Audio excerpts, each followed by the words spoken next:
And from what you're saying thus far, does it mean that you are more focused now on the dynamics within the labor market rather than the inflation print?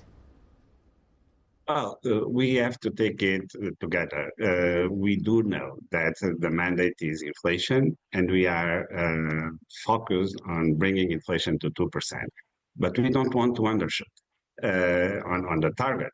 And very early signs of labor market weakening are already being shown in data for the euro area. The labor market was a big pillar of stability for the European economy. The soft landing of our economy during this period has a lot to do with the labor market conditions. So an easing in labor market conditions can signal a further deterioration of the economic conditions, and that's something that we also want to avoid. Governor, I would like to understand whether you're actually concerned about the data coming from the Eurozone.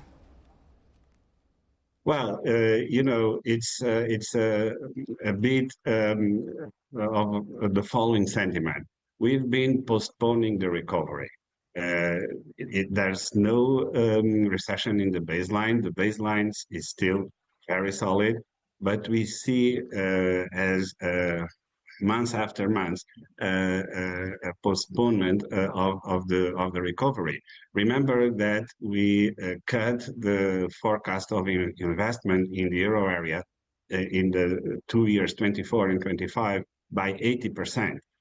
This is a big cut in investment, and we will not have growth if investment doesn't show up somehow. And you need to take this seriously. You mentioned the PMIs, and we saw the sharpest deterioration of confidence in the last 15 months.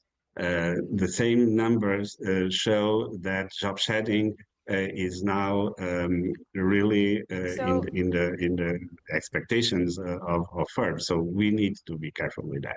We need to be careful. That's a very clear message, Governor. So what does that mean in terms of rate cuts between now and the end of the year? How many do you think the ECB needs to do? Well, we are firmly data dependent. We need to collect all this information. There's still more to come until the October meeting. I think we need to continue doing our job. We have been quite successful so far, and that's what I expect to the future. In terms of the number of cuts, we need really to go meeting by meeting. We have input cost inflation slowed to the lowest since November 2020. Output prices increased also the lowest since February 2021.